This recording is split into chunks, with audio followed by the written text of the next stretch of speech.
Hello, j'espère que tu vas bien. Je te retrouve du coup aujourd'hui pour une nouvelle vidéo allaitement. Je crois que ça fait un moment que je t'en ai pas proposé. Et aujourd'hui, du coup, j'ai le micro, mais j'ai surtout pas le scotch. Voilà, pour changer un peu, j'ai voulu avoir le micro comme ça, à voir si ça me plaît ou pas. On verra. Bref, donc du coup dans cette vidéo, comme tu auras pu le voir au titre, on va parler de sevrage et plus particulièrement du sevrage de mon fils aîné, enfin de mon seul fils en fait, enfin mon premier enfant. Donc à savoir mon grand du coup maintenant qui a 5 ans, ça passe trop vite les gars. Donc du coup dans cette vidéo je vais vous parler du coup vraiment du sevrage. Si jamais, en barre d'infos je te mettrai toutes les vidéos que j'ai fait au sujet de l'allaitement parce qu'il y en a une sacrée quantité. Que ce soit mes conseils pour débuter, que ce soit le co-allaitement, que ce soit l'allaitement en général, bref, il y en a pas mal. Donc je te mettrai toutes les vidéos, parce que comme j'ai 2 enfants, j'ai forcément aussi également fait des vidéos par rapport également à ma fille. Bref, je te mettrai tout ça en barre d'infos. Mais ne t'inquiète pas, si jamais il n'y a que cette vidéo aussi qui t'intéresse, je vais quand même te réexpliquer certaines choses pour pas que tu sois perdu. Non mais c'est quoi ces cheveux sérieux? J'ai l'impression d'être un caniche. Bref, ne perdons pas plus de temps. Et on débute tout de suite la vidéo. Alors, du coup, évidemment, je suis obligée de te remettre dans le contexte. Donc du coup, mon fils a été allaité au total un peu plus de 3 ans et demi. Voilà. J'aurais bien aimé avoir un compte rond, mais je n'ai pas réussi à aller jusqu'aux 4 ans. Mais en même temps, je suis quand même très fière de moi d'avoir pu tenir aussi longtemps. Donc pour remettre un petit peu dans le contexte, pour t'expliquer déjà à la base, donc il faut savoir que moi l'allaitement, ça a toujours été quelque chose où je me suis dit, il n'y a pas de question à se poser, je vais allaiter. Déjà. Pendant que j'étais enceinte, je me suis énormément informée sur l'allaitement, comment ça peut se passer un allaitement, s'il y a des soucis, comment est-ce qu'on peut faire, etc. etc. J'ai littéralement sur Instagram, j'ai littéralement suivi des dizaines et des dizaines de comptes sur l'allaitement. Pareil, j'allais sur YouTube, j'ai acheté des livres, entre autres le manuel très illustré d'allaitement qui est génial, que je te conseille ardemment, vraiment. Il est très simple de compréhension, il est très drôle, il y a des images, c'est hyper sympa en fait de se documenter sur l'allaitement grâce à ce livre-là, donc je te le conseille plus. Donc voilà, déjà de base, on n'est pas parti sur un allaitement qui n'était pas prévu, mais sur un allaitement qui était prévu, désiré, et je comptais même clairement tenir tête aux infirmières et aux puéricultrices si jamais on me faisait chier par rapport à ça, parce que Dieu sait que quand on allaite, surtout à la maternité, on peut très rapidement nous faire chier et avec la baisse d'hormones et tout ça, vraiment les gars, arrêtez de faire ça. Arrêtez de mettre la pression aux parents avec cette fameuse pression de faut vite que l'enfant ait de nouveau son poids de naissance pour sortir. On peut très facilement nous proposer des compléments de lait en poudre. Bon bref. Moi j'ai été contre le lait en poudre pour mes enfants. Mes enfants n'ont jamais eu de compléments de lait en poudre et pour ça, croyez-moi, j'en suis très fière, vraiment. C'était hyper important pour moi qu'il n'ait pas une seule goutte de lait en poudre dans leur corps. Parce que pour moi, le lait en poudre, c'est de la merde. Voilà, c'est mon avis. Je ne critique pas les mères qui donnent le bib avec du lait en poudre, mais je ne refusais, c'était un refus catégorique de ma part, que mes enfants aient du lait en poudre. Voilà, il n'y avait pas de négociation possible, il n'y avait pas d'histoire de complément. Non. Voilà. Donc, une fois que du coup, on va dire je me suis hyper bien documentée sur l'allaitement, que j'ai rejoint une asso pour être marraine d'allaitement. Maintenant je ne le suis plus, mais j'ai été marraine d'allaitement également. Bref, j'avais pas mal de connaissances sur le sujet. Ça m'a énormément rassurée. On n'est pas obligé d'avoir la blinde de connaissances en allaitement, juste savoir, on va dire, quelques bases. Bon, on n'est pas là pour, on va dire, énumérer toutes les bases qu'il faut avoir en allaitement, mais c'est quand même important, voilà, de se renseigner sur l'allaitement pour éviter de croire les fausses croyances qui sont dites et répétée par les médecins, par les infirmières, par les sages-femmes et d'autres. Parce que croyez-moi, des conneries sur l'allaitement, j'en ai entendu. Et pas que sur les réseaux, mais aussi de la part de médecins. Et même de très jeunes médecins. Quand je dis très jeunes médecins, c'est médecins qui ont la trentaine. Voilà, c'est pour dire. Mais en même temps, quand on sait que les médecins n'ont que 2 heures de cours sur l'allaitement, sur tout leur cursus, c'est très peu. Surtout qu'en plus de ça, on peut le voir surtout dans les maternités, mais j'appelle ça des maternités vendues, à savoir que vous allez dans une salle d'attente, vous voyez une horloge avec marqué Gigos dessus. Bon, vous vous doutez bien que la maternité, elle est un petit peu pro lait en poudre, plus particulièrement Gigos. Et puis quand vous vous promenez dans les couloirs, si jamais vous allez voir une amie par exemple qui a accouché, vous voyez que sur les les espèces de panières avec des roulettes. Vous voyez qu'il y a du lait en poudre avec une certaine marque, il n'y a que cette marque-ci. Vous savez du coup très bien que la maternité, eh ben, elle va vous proposer, on va dire, entre guillemets, que ce lait en poudre-là. Et que donc, forcément, quand une maternité affiche autant son approach, comme disent les Anglais, à un laboratoire, à une marque de lait en poudre, vous vous dites que c'est un peu mal barré pour l'allaitement. Bref. Donc, ensuite, on va passer à la partie, à savoir l'accouchement, comment ça s'est passé. Pour moi, ça s'est très bien passé. Mes 2 accouchements se sont hyper bien passés. Encore une fois, les vidéos seront en barre d'infos. Mais vraiment top. Voilà. Pour mon fils, j'ai essayé de tenir le maximum sans péri. Mais malheureusement, j'ai quand même pris la péri. Malheureusement, bon, c'est quand même très bien passé. Bon, j'avais un peu les boules parce que moi, je voulais un accouchement physio. Mais j'ai eu mon accouchement physio pour ma fille. Bref. Donc, du coup, j'ai accouché de manière classique. Même si c'est pas très bon, mais du coup j'ai accouché de manière gynécologique, j'ai eu une petite déchirure, mais rien de grave, bref. Mon fils est né, j'ai tout de suite fait la tétée d'accueil et j'ai été super contente. Voilà, que mon fils aille bien, que j'ai pu faire la tétée d'accueil et tout ça. Sauf que très rapidement j'ai remarqué que j'avais des crevasses sur un sein. Et en fait, il y a une dame du coup qui est passée dans ma chambre et qui m'a fait remarquer que mon fils avait un très gros torticolis. Alors également, un petit conseil que je peux donner, si tu as un nouveau-né, si tu es enceinte, en regardant cette vidéo, ou si tu penses avoir un enfant dans quelques années, quelques mois, c'est qu'une fois que ton bébé est né, n'hésite pas à prendre rendez-vous tout de suite avec un ostéo, voilà, histoire que l'ostéopathe puisse évacuer toutes les tensions qu'a le bébé, également sur les fontanelles, c'est très important. Donc voilà, c'est vrai que si tu as eu des crevasses, tu sais exactement la douleur que c'est, mais ça fait extrêmement mal. On a l'impression qu'on nous plante des aiguilles dans le téton. Et comment j'ai su que c'était pas quelque chose de très grave? Parce qu'en fait, je n'avais des crevasses que sur un sein, donc ça pouvait clairement être expliqué par la position, on va dire, du bébé, de la tête du bébé, de son corps, etc. Et effectivement, une fois que mon fils, on va dire, est passé sous les mains d'une ostéo, je n'ai plus ce souci-là. Voilà, je n'avais plus de crevasses. On voyait clairement que j'avais un sein qui produisait plus, parce que comme sur l'autre sein, il était mal positionné et j'avais beaucoup de crevasses, en fait j'avais du coup toujours l'autre sein qui était beaucoup plus gonflé, il y avait beaucoup plus de lait. Voilà. Du coup les mois ont passé, littéralement des mois ont passé sans que clairement il se passe pas grand chose. Mon fils était juste dans la catégorie serial tether et ça c'est très important de le prendre en compte. Clairement mon fils passait ses journées sur mon sein. Voilà. Peu importe l'âge, peu importe les pics de croissance, peu importe s'il avait plusieurs acquisitions en même temps, peu importe s'il marchait pas. Mon fils était un serial tether. Et là, je peux clairement le dire parce que j'ai clairement vu une différence entre lui et ma fille. Mais c'était assez impressionnant. Voilà.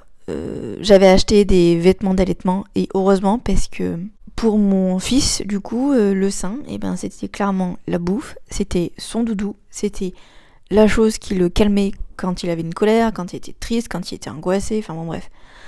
Donc j'avais littéralement un enfant qui était accroché à mon sein. Vraiment tout le temps. Évidemment, le pire, c'est quand il était vraiment bébé, nourrisson, etc. Mais même en grandissant, il pouvait encore me réclamer une dizaine de tétées par jour. Voilà. On va passer maintenant à la partie où je tombe enceinte de ma fille. Donc mon fils avait 1 an et demi. Et c'est à partir de ce moment-là où clairement ça va commencer à être très difficile pour moi. Donc essayez bien de garder en tête ça, c'est-à-dire que mon fils avait 1 an et demi et à partir de ce moment-là ça a commencé à être très compliqué d'allaiter. Et j'ai tenu quand même jusqu'à ses 3 ans et demi. Je vous raconte pas la force mentale qu'il faut avoir pour tenir puisque j'ai commencé à avoir une aversion. Voilà. Ça arrive très souvent aux femmes du coup qui allaitent et qui tombent enceintes d'un autre enfant. C'est en fait c'est quelque chose en fait qu'on ne peut pas contrôler, c'est hormonal. Voilà. C'est comme si finalement le corps essayait de rejeter le premier enfant qui allait parce que le corps se concentre sur le bébé que le corps est en train de créer, voilà, que la mère est en train de créer. Et donc ce micmac d'hormones fait qu'en fait, personnellement, à chaque fois que mon fils tétait, et donc comme je te le disais, du coup, il tétait très très souvent, littéralement j'avais mal. Mais là, c'était au-delà du mal physique, c'est-à-dire que j'avais mal et physiquement, et j'avais également mal psychologiquement parce que ça me rendait dingue en fait. Je ne supportais pas qu'il me touche. Et j'avais beau l'expliquer à mon fils, En fait, lui, n'y arrivait pas parce que pour lui, le sein, c'était un réel besoin. Il ne pouvait pas s'en passer. Voilà. Comme un enfant qui n'est pas allaité, qui a besoin de la tétine, voilà, pour se rassurer, etc., etc. Eh bien, mon fils, pour lui, littéralement, on peut dire ça comme ça, mais pour lui, le sein, c'était sa tétine. Alors, je sais, ça se dit pas parce que c'est pas pareil, parce que c'est important, machin, blabla. Mais très clairement, pour mon fils, voilà, si on veut vraiment une comparaison très claire, voilà, c'était ça. Comme j'étais en train de t'expliquer, du coup, me voilà enceinte et les mois passent. Arrivé, du coup, à mes 5 mois de grossesse, mon fils se fait hospitaliser parce que, du coup, il a une très grosse déshydratation. Comment on s'en est rendu compte? Très simple, il ne remplissait plus ses couches, voilà. Il avait été bien malade, on lui avait donné un traitement parce qu'en fait, du coup, il avait été constipé, ce qui ne lui arrivait jamais. On lui avait donné un traitement et en fait, ça avait créé tout l'inverse, c'est-à-dire que il avait commencé littéralement, le pauvre, à se vider. Enfin, il avait eu la diarrhée en fait. Le problème, c'est que il tétouillait encore et comme moi, je n'avais plus de lait parce que le corps était encore une fois en train de se préparer pour le deuxième bébé. Et en fait, il n'arrivait plus à s'hydrater autant qu'il le fallait. Et comme il était malade, enfin bref, vous voyez le truc. Donc il a fini tout simplement par ne plus faire pipi dans ses couches. Donc il a fallu le faire hospitaliser. Et de là, moi j'ai commencé à me sentir encore plus mal. Parce qu'en plus de ça, après, à cause de cette hospitalisation et le fait que j'ai été très mal... en fait, je dormais sur un espèce de canapé qui était inconfortable au possible. Et j'ai eu tout simplement hyper mal au dos. Et vous voyez... Le mal de dos, plus la grossesse, plus les hormones, plus l'aversion, plus mon fils qui ne comprend pas d'un côté. En fait, quand je lui demande qu'il ne peut plus téter parce que ça me fait mal, et croyez-moi, je lui ai expliqué en long, en large et en travers, les gars, que clairement, j'avais mal. À partir du moment où il posait sa bouche sur mon sein, j'avais mal. Voilà, toutes les femmes qui ont eu une aversion savent à quel point c'est. Je crois, l'une des pires douleurs parce que ce n'est pas qu'une douleur physique, c'est vraiment une douleur également mentale où on se bat contre notre mental parce que on a clairement envie de tout casser en fait. Enfin, c'est assez dingue en fait. Donc du coup, j'accouche de ma fille. Et alors là, il y a 2 options qui sont possibles, à savoir l'aversion qui peut tout simplement s'arrêter. Voilà. Et on peut reprendre, on va dire, notre chemin. Ou alors, l'aversion continue. Et je vous laisse deviner sur quel chemin nous sommes partis. L'aversion a continué, évidemment, sinon c'est pas drôle. Moi, il faut savoir qu'à ce moment-là, du coup, mon fils avait 2 ans. Et je m'étais dit, d'un côté, j'espérais que voilà, mon fils ne veuille plus téter. Parce que, il a 2 ans, je m'étais plus ou moins fixé une limite, enfin pas une limite, mais je m'étais dit que je voulais allaiter pendant 2 ans. Et que voilà, après pour moi ça serait du plus. Mais là, c'est vrai que je sentais pour moi le besoin en fait de le sevrer. Voilà. Donc voilà, l'idée dans ma tête commençait à germer de le sevrer. Mais je savais très bien que ça allait être très très difficile. Mais j'étais prête à essayer de le sevrer. Et on va dire peut-être les 2 premiers jours, en tout cas au départ j'étais à la maternité. Donc du coup me voilà rentrée à la maison. Et en fait, mon fils a tout de suite recommencé à téter. D'un côté, à ce moment-là, ça m'a énormément soulagée parce que j'avais quand même des seins qui étaient énormes. On aurait dit 2 pastèques.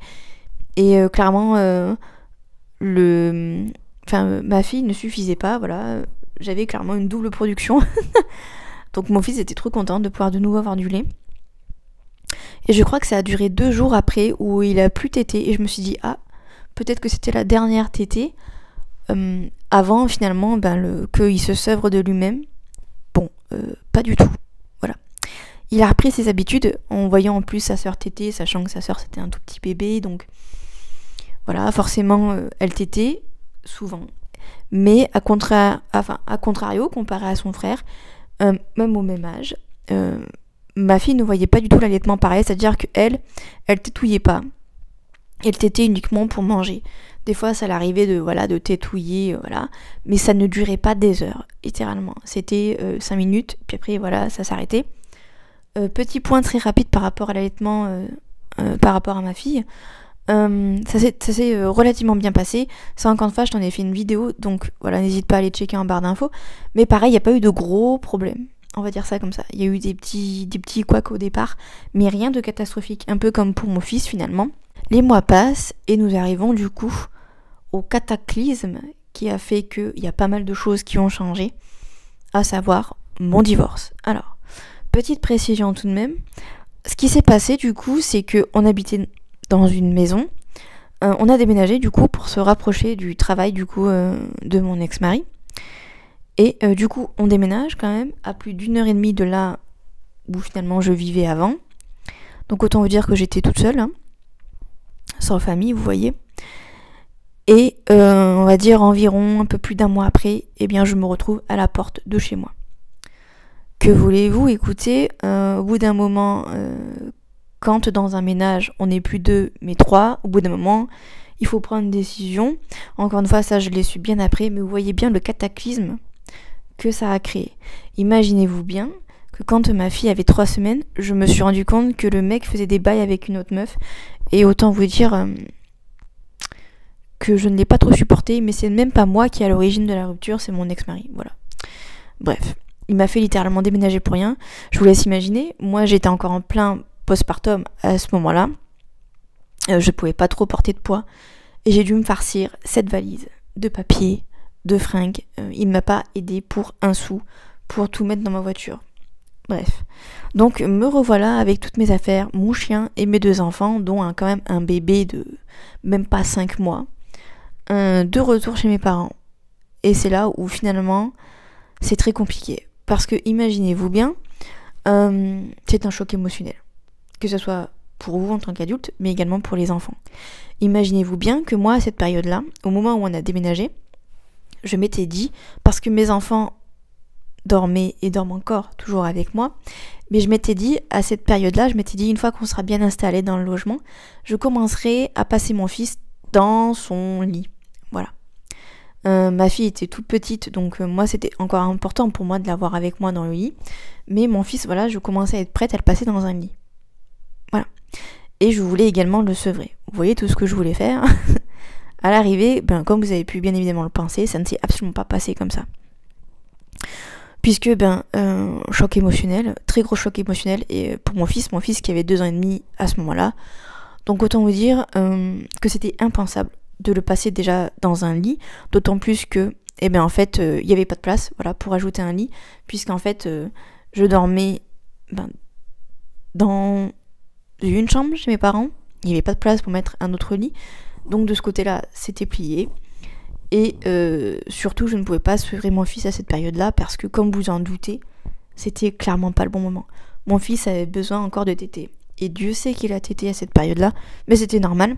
Mais imaginez-vous bien que moi, j'avais toujours cette aversion, que c'était très difficile, que également je devais préparer l'entrée scolaire de mon fils, du coup, qui allait arriver en septembre de l'année d'après, mais je commençais déjà à réfléchir, à savoir où est-ce que j'allais le mettre, etc.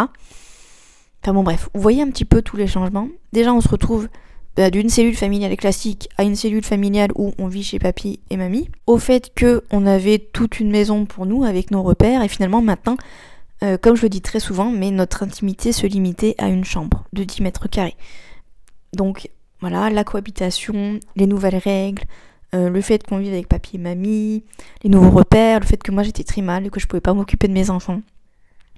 Parce que j'arrivais déjà pas à me lever, j'arrivais pas à m'alimenter.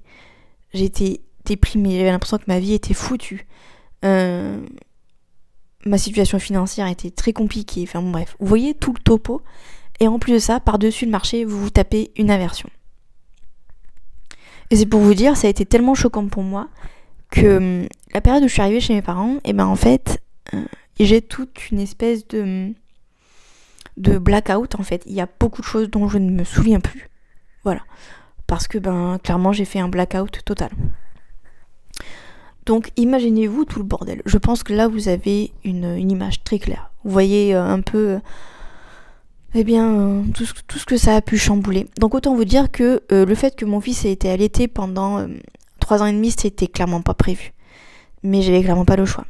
Donc les mois encore une fois se sont écoulés. Et moi j'arrivais à un stade où je ne pouvais plus. C'est-à-dire que j'étais obligée de demander à ma mère de m'aider en fait pour essayer de le bifurquer. C'est-à-dire que j'ai commencé en fait à enlever les tétés de la journée.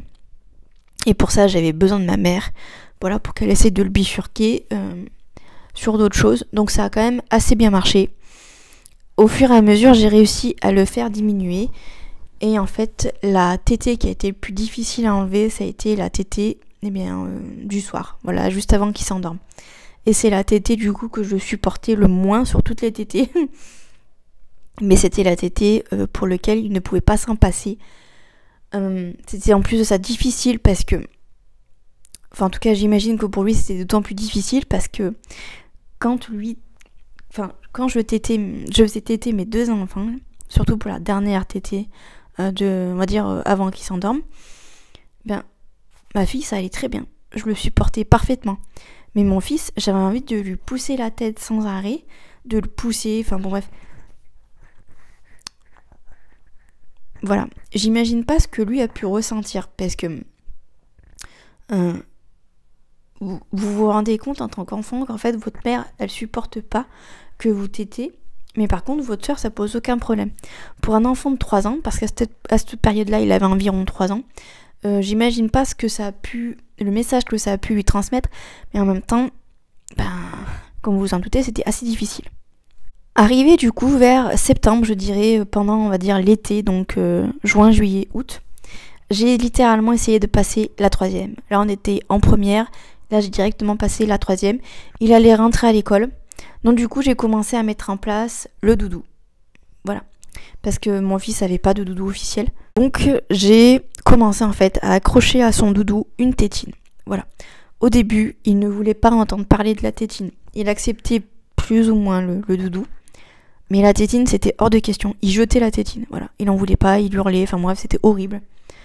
Vraiment, le sevrage a été très difficile. Et je pèse mes mots, parce que j'étais complètement démunie. Je ne savais plus quoi faire pour le sevrer complètement, parce que moi, je pouvais plus. Voilà, pour moi, j'étais arrivée à un stade où, voilà, il fallait que ça se termine, parce que psychologiquement, je ne pouvais plus, voilà. Et ce qui m'a énormément aidée, c'est aussi le fait que, voilà, avec le père des enfants, on est séparés. Donc, un week-end sur 2, il n'était pas avec moi. Donc, il était un peu obligé d'avoir ce doudou avec cette tétine. Voilà. Et c'est comme ça, finalement, qu'il a fini par accepter la tétine. C'est le fait d'aller chez son père un week-end sur 2 et que du coup, il n'avait que cette tétine pour se raccrocher. Et donc du coup, après arriver en septembre, la rentrée à l'école, donc autant vous dire que là, on était clairement séparés parce que avant ça, mon fils n'a jamais été gardé soit en crèche, soit en nounou, donc il avait clairement le sein à volonté. Et là, tout d'un coup, il se retrouvait à l'école. Et clairement, j'étais pas là toute la journée, sachant que dès le départ, voilà, il était à l'école de 8h du matin, 8h30 à 16h45 le soir avec la cantine au milieu. Donc pour la sieste, il était encore une fois obligé d'avoir une tétine. Et c'est tout simplement comme ça qu'au fur et à mesure, j'ai pu lui dire, voilà, maintenant, tu vas avoir la tétine. Et c'est comme ça qu'il l'a accepté. Le fait qu'il allait chez son père, le fait qu'à l'école, il n'avait pas d'autre choix que d'avoir la tétine, il a fini comme ça par accepter la tétine. Et du coup, il a été sevré au mois de novembre 2022, si je ne me trompe pas. Du coup, il avait un peu plus de 3 ans et demi, du coup, comme je te le disais. Et il est du mois de mars, voilà, donc c'est pour te dire, j'étais vraiment pas loin, littéralement d'un compte rond. Et clairement, à partir du moment où je me suis vraiment rendu compte qu'il ne prenait plus le sein, c'est-à-dire que c'était plus, par exemple, ce soir il va prendre la tétine, puis le lendemain il va tétouiller, c'est-à-dire que j'ai attendu pendant plusieurs semaines en me disant, je crois que ça y est, en fait, l'allaitement c'est terminé.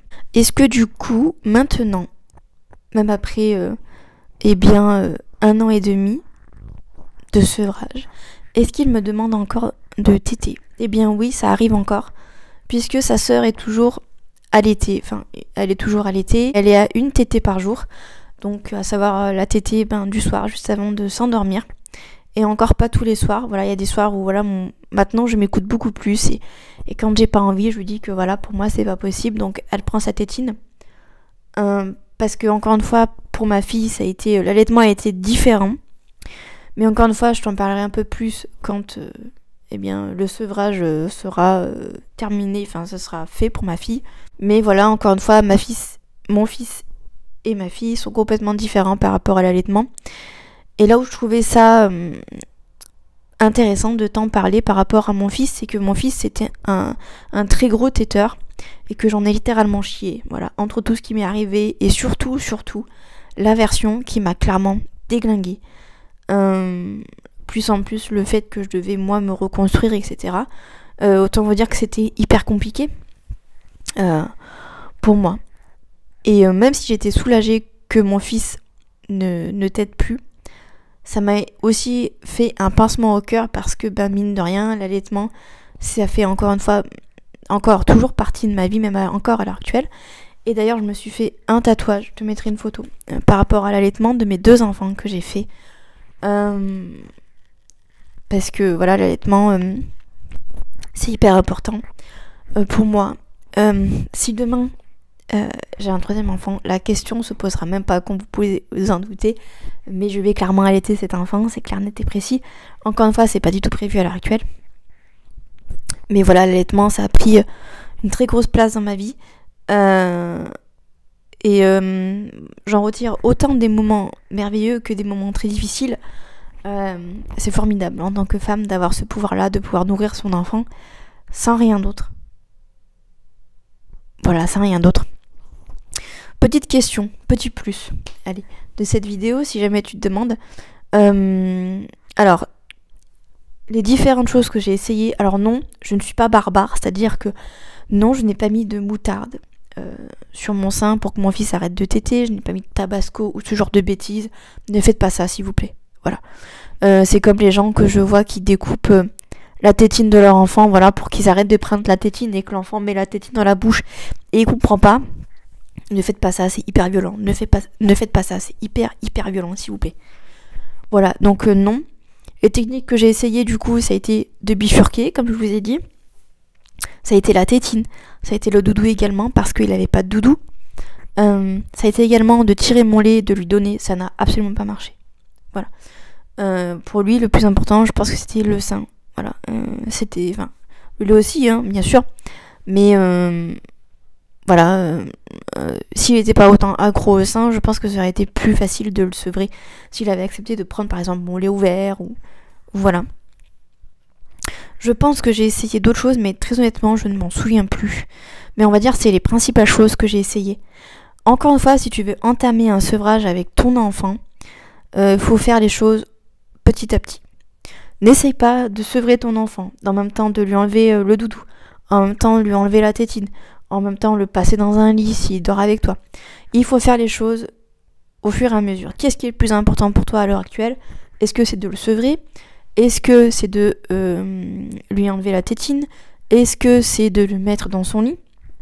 Faire les choses par étapes et en fonction de la vie, voilà, que tu mènes, en fonction des différents événements qu'il y a dans ta vie.